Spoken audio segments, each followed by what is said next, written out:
Teman-teman sekalian saudara rahmati Allah, seringkali kita itu merasa depresi, merasa stres, merasa tertekan.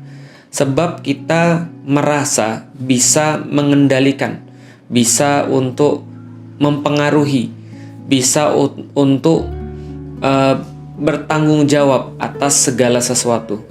Padahal sebenarnya manusia itu dikasih sedikit aja daripada tanggung jawab, tidak semuanya.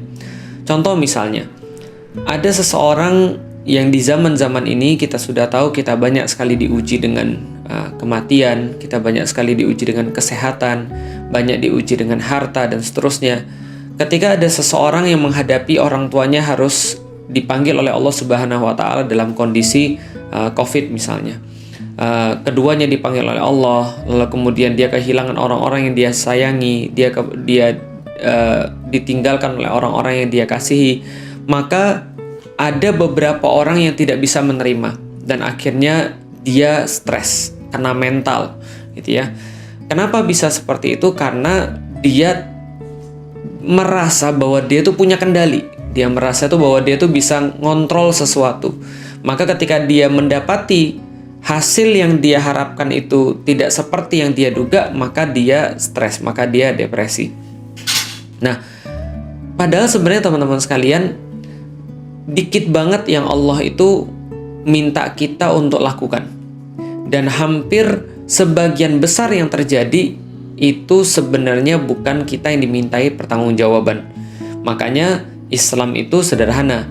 Islam itu minta kita untuk serius, bersungguh-sungguh dalam perkara-perkara yang Allah kasih ke kita untuk ditanggunggjawabin. Lalu kemudian dalam perkara-perkara yang kita nggak tanggung jawab, ya kita berserah kepada Allah. Itulah arti daripada Islam. Islam itu adalah agama yang berserah. Muslim itu berarti orang yang menyerahkan, pasrah. Tapi pasrah itu bukan berarti ya seperti yang kita kenal selama ini, tidak melakukan apapun, itu bukan pasrah. Nanti coba kita akan perdalam dan coba kita akan luaskan bahasanya. Jadi gini teman-teman sekalian, ada satu kisah di dalam Al-Quran yang bisa kita jadikan sebagai satu pedoman. Misalnya, suatu waktu Rasulullah Shallallahu Alaihi Wasallam itu mendapati Abu Thalib, pamannya sedang sakaratul maut, dan kita sudah tahu pamannya ini adalah salah seorang yang sangat dicintai oleh Rasulullah Shallallahu Alaihi Wasallam. Kenapa? Karena pamannya lah yang memberikan perlindungan, memberikan jaminan, memberikan bahkan harta, bahkan apapun yang diperlukan oleh Nabi Muhammad ketika berdakwah. Salah satu pelindung Rasulullah ketika menjalankan dakwah Islam adalah pamannya Abu Thalib. Tapi sayangnya pamannya ini sekarat, tidak dalam keadaan Islam. Maka Rasulullah Shallallahu Alaihi Wasallam pergi lalu meyakinkan pamannya untuk terakhir kali dan benar-benar berharap bahwasanya pamannya akan masuk kepada Islam. Tapi apa yang terjadi? Pamannya Abu Thalib wafat dalam keadaan bukan Muslim. Maka kebayanglah seperti apa sedihnya Rasulullah Shallallahu Alaihi Wasallam. Para penulis sejarah menggambarkan ini sebagai Amul Huzn, sebagai salah satu yang menyebabkan kenapa tahun itu disebut dengan tahun kesedihan. Karena Rasulullah kehilangan Abu Thalib dalam keadaan tidak beriman. Kalau seandainya kita nggak usah berpikir bagaimana Rasulullah yang benar-benar mendapatkan segala sesuatu yang spesial daripada pamannya Abu Thalib. Kita aja misalnya, kalau kita mengandai-andai kita berada di posisi Rasulullah SAW, mungkin kita berpikir, padahal kan saya kan pengen banget orang ini masuk Islam. Saya kan sangat-sangat menginginkan orang ini masuk Islam. Saya berharap banget orang ini masuk Islam. Kok ya Allah nggak memberikan kesempatan pada orang ini untuk masuk Islam? Itu kalau kita. Tentunya kalau Rasulullah nggak sampai kayak gitu. Kok bisa sih yang lain itu mendapatkan hidayah, mendapatkan kebaikan? Kok yang ini nggak dapat sih? Padahal kita kan pengen banget, dia kan dekat banget sama saya. Maka kalau seandainya kita aja kondisinya mungkin kayak begitu, bayangkan kesedihan Rasulullah Shallallahu Alaihi Wasallam ketika mendapati pamannya itu tidak sesuai dengan harapannya. Makanya Allah kemudian menurunkan satu ayat yang merupakan ayat penghibur kepada Rasulullah, sekaligus ayat untuk mengingatkan Rasulullah Shallallahu Alaihi Wasallam. Maka Allah berfirman, Innaka la tahdi man ahbabta, walakinnallaha yahdi may yasha wa huwa a'lamu bil muhtadin. Wahai Muhammad, kamu tidak menunjuki seseorang. Wahai Muhammad, hidayah itu bukan di tanganmu. Kamu nggak bisa ngasih hidayah kepada orang. Itu adalah pertama yang Allah sampaikan kepada Rasulullah SAW. Lalu kemudian Allah sampaikan, akan tetapi akulah yang memberikan hidayah itu kepada orang yang aku kehendaki. Dan Allah menutupnya, aku lebih tahu tentang siapa yang layak mendapatkan hidayah, yang dia mau mendapatkan hidayah. Maka ini seolah-olah ingin menyampaikan pada Rasulullah SAW yang mungkin pada saat itu dituduh gagal, atau pada saat itu dibilang nggak mampu, atau yang pada saat itu dibilang, alah bagaimana dia bisa nyelamatin orang-orang yang lain, orang pamannya yang paling dekat aja dia nggak bisa nyelamatin, orang pamannya aja dia nggak bisa jadiin Islam, bagaimana yang lain. Dalam kondisi kayak begitu, Allah sampaikan kepada Nabi Muhammad, wahai Muhammad, kamu bukan yang ngasih hidayah. Tidak ada satupun manusia yang bisa ngasih hidayah. Akan tetapi hidayah itu punya aku, dan aku kasih kepada siapapun yang aku kehendaki, yang aku kira layak untuk mendapatkan hidayah Islam.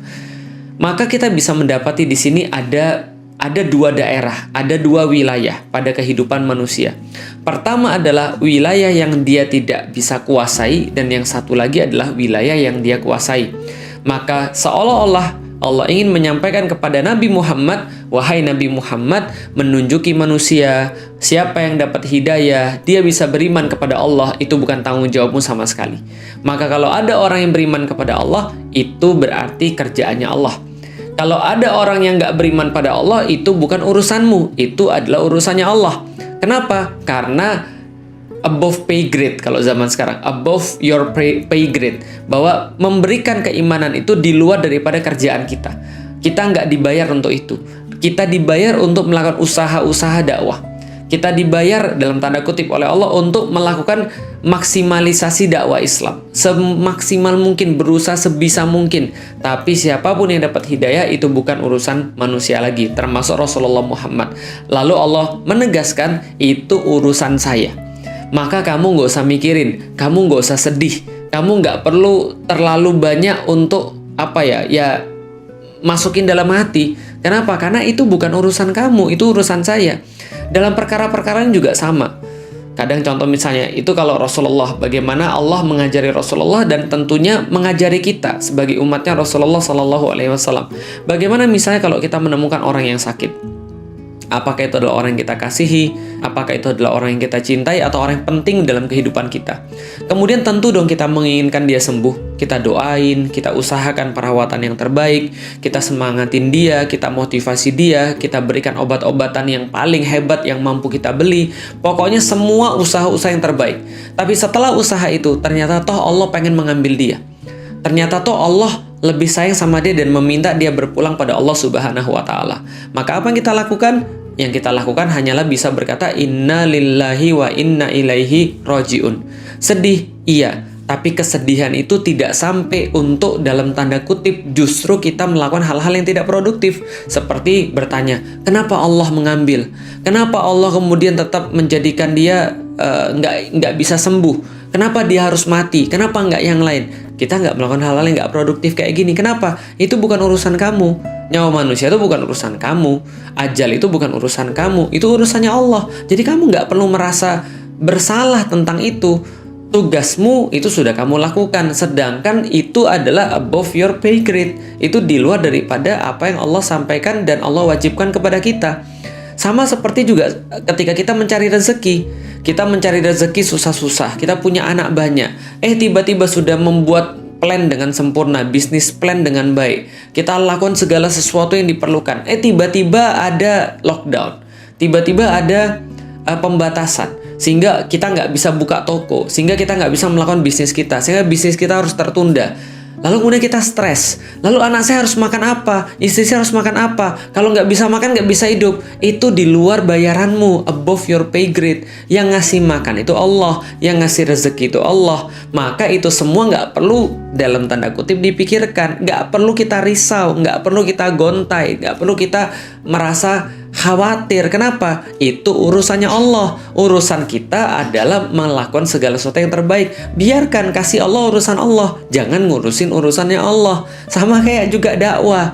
Dakwah kita itu urusan kita apa? Mengusahakan dakwah yang terbaik, mencari perantara yang paling bagus, berbicara dengan yang paling fasih, mencari dalil yang paling cocok, lalu kemudian memberikan memberikan dakwah sesuai dengan kehendak atau sesuai dengan akal manusia, lalu berusaha untuk sebaik-baiknya mengantarkan dakwah. Itu urusan kita. Mengenai orangnya senang atau tidak dengan dakwah kita, apakah kita dimaki setelahnya atau kita dihina setelahnya, ataukah ada orang yang tepuk tangan lalu kemudian memuji, wah keren banget dakwanya, itu bukan urusan kita lagi.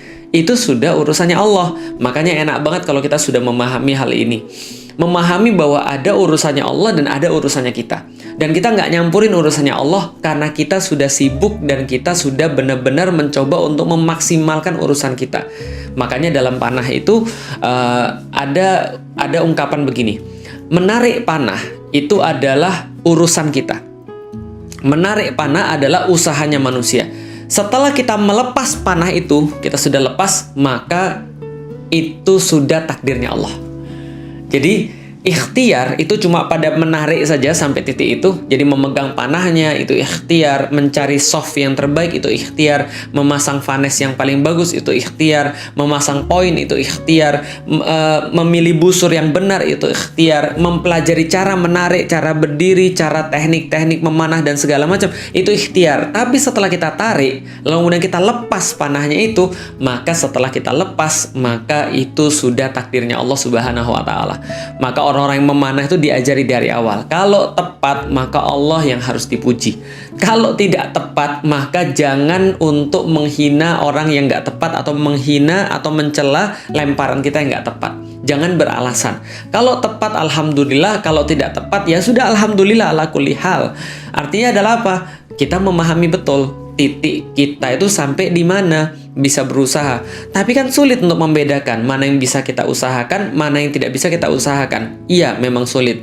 Makanya para ahli ilmu itu berkata, perbanyaklah berdoa kepada Allah, ya Allah, berikan aku kekuatan untuk bisa mengubah apa yang bisa aku ubah, dan berikan aku kesabaran untuk bisa bersabar atas apa yang tidak bisa aku ubah, dan kebijaksanaan untuk membedakan mana yang bisa aku ubah dan yang nggak bisa aku ubah.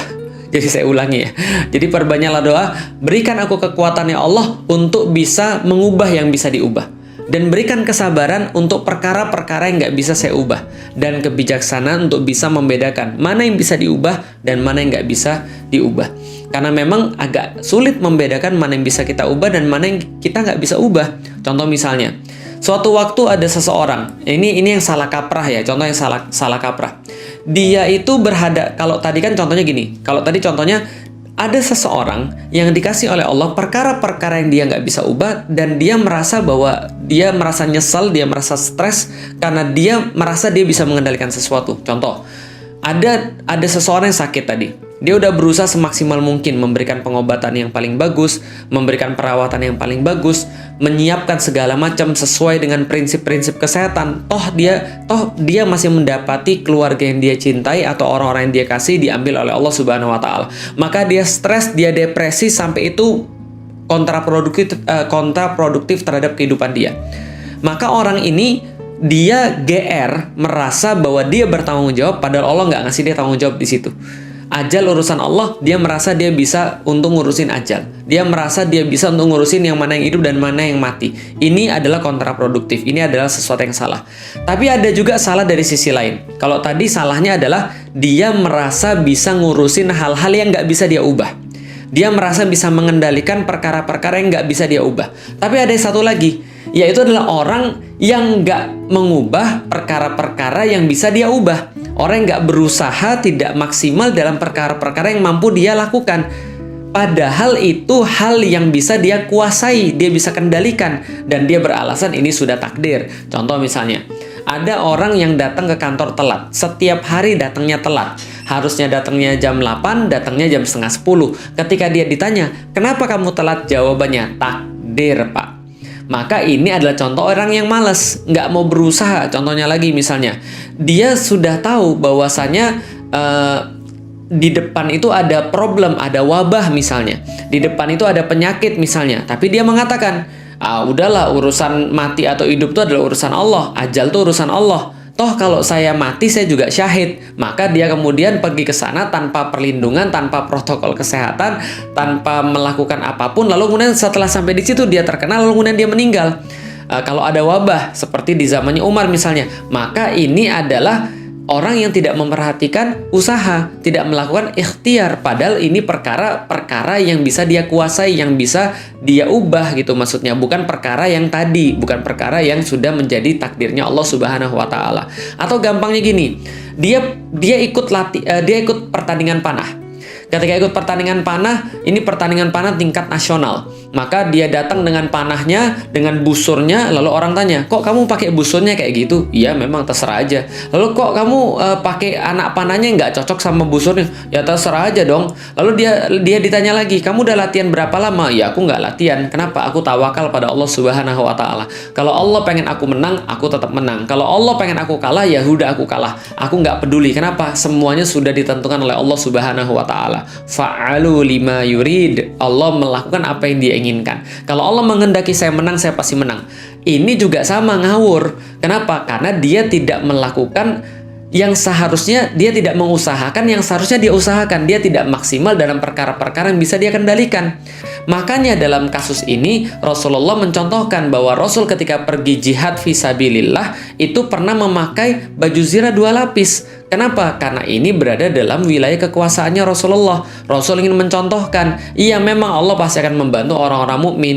Allah pasti akan memenangkan orang-orang mukmin, tapi ikhtiarnya kamu sempurnakan dulu. Kenapa? Karena itulah namanya jihad. Jihad itu menyempurnakan ikhtiar, memaksimalkan perkara usaha. Itu jihad. Maka kalau orang sudah maksimal dalam usahanya, melakukan apapun yang dia bisa, lalu dia berjihad di jalan Allah, maksimal dalam persiapannya, maksimal dalam amalnya, lalu tetap dia meninggal, itulah namanya syahid.